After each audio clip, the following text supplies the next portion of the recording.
दर्शकों, आज एक संयोग देखने को मिला, मोदी का राजस्थान कनेक्शन। ये आपको दिख रही है तस्वीर, यह है 26 फरवरी 2019 की, जब भारतीय सेना ने पाक पर एयर स्ट्राइक की थी बालाकोट में। और उसके बाद प्रधानमंत्री पहली बार कहां पहुंचे? राजस्थान के चूरू में रैली को संबोधित किया था। वो तस्वीर में आपको दिखा रहा हूं। और इस बार भारत ने क्या किया है?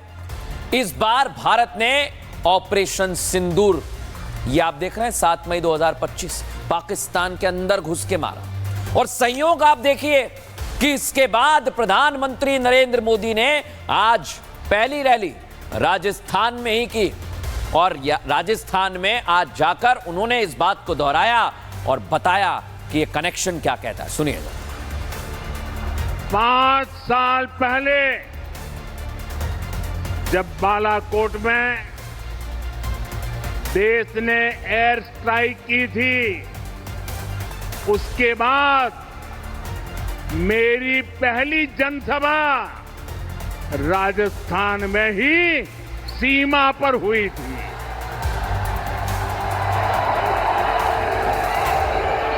वीर भूमि का ही ये तप है कि ऐसा संयोग बन जाता है।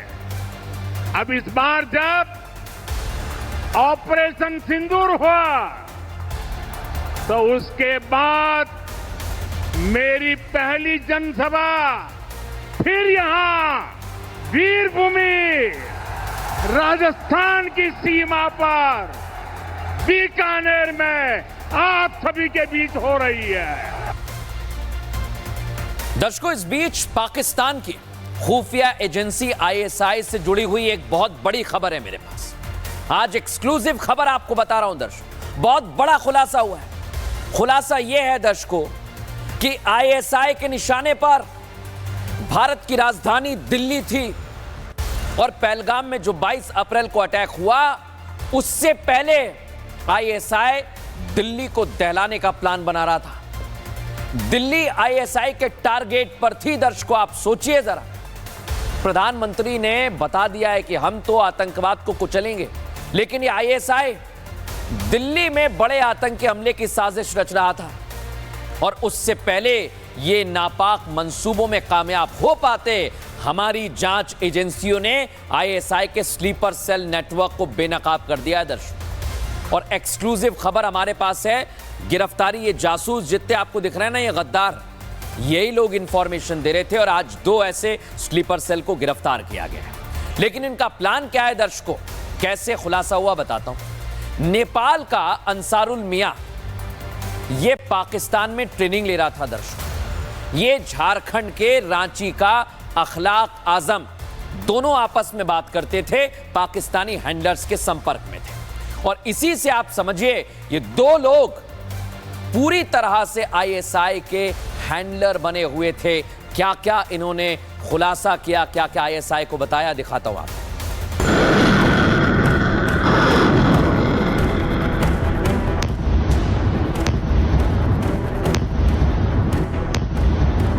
तो पहलगाम से पहले दिल्ली दहल उठती, ISI का स्लीपर सेल नेटवर्क बेनकाब। 3 महीने से ज्यादा वक्त चले केंद्रीय जांच एजेंसियों के बेहद खुफिया ऑपरेशन ने दिल्ली में फैले ISI के स्लीपर सेल नेटवर्क को पूरी तरह से ध्वस्त कर दिया है। इस ऑपरेशन के दौरान सेंट्रल एजेंसियों ने दिल्ली से नेपाल के रहने वाले ISI एजेंट अंसारुल मियां अंसारी को पकड़ा था, जिसके पास से ISI की साजिश से जुड़े हुए सबूत मिले हैं। अंसारुल के पास भारतीय सेना और सशस्त्र बलों से जुड़े कई गोपनीय डॉक्यूमेंट बरामद किए गए हैं। इन दस्तावेजों की फॉरेंसिक जांच में पुष्टि हुई कि वो सशस्त्र बलों के बेहद संवेदनशील और गोपनीय दस्तावेज थे। अंसारुल को ISI ने इन डॉक्यूमेंट्स की एक CD बनाकर पाकिस्तान भेजने का निर्देश दिया था।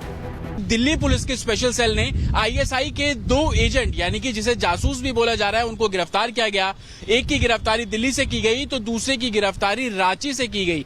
दिल्ली पुलिस के स्पेशल सेल ने अंसारी को सेंट्रल दिल्ली के एक होटल से अरेस्ट किया। जब उसके फोन की तलाशी ली गई, जानकारियां उसके फोन से बरामद हुई जो कि भारत के डिफेंस से बेहद जुड़ी हुई थी, और उसी लिहाज पर जो अंसारी है उसकी गिरफ्तारी कर ली गई।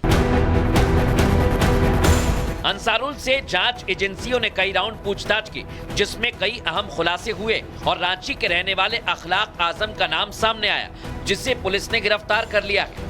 अखलाक आईएसआई के अधिकारियों तक इंडियन आर्मी के दस्तावेज पाकिस्तान भेजने में अंसारुल की मदद कर रहा था।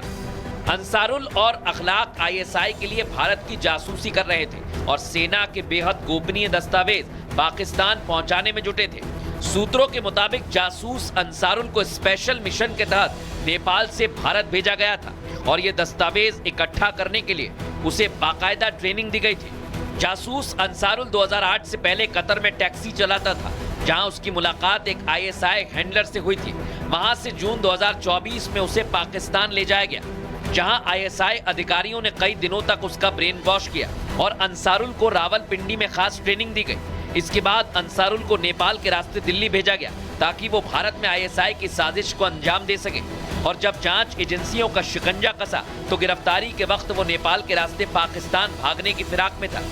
पूछताछ के दौरान कि अंसारी जो कि जिसके फोन से तमाम संवेदनशील डॉक्यूमेंट्स बरामद किए गए, वो इससे पहले 2008 तक कतर के अंदर टैक्सी चलाता था। वहीं पर वो आईएसआई के संपर्क में आया और आईएसआई के लोगों ने उसकी बाकायदा पाकिस्तान में ट्रेनिंग की और ट्रेनिंग करने के बाद उसको नेपाल के रास्ते होते हुए दिल्ली में दाखिल कराया ताकि संवेदनशील जानकारियां वो जुटा सके। इससे पहले कि आईएसआई दिल्ली में अपने नेटवर्क को फैला पाता, दिल्ली में अपनी साजिश को अंजाम दे पाता, उससे पहले ही दिल्ली में आईएसआई नेटवर्क को खत्म कर दिया गया है। नहीं तो पहलगाम हमले से पहले पाकिस्तान दिल्ली में हमले की कोशिश करता।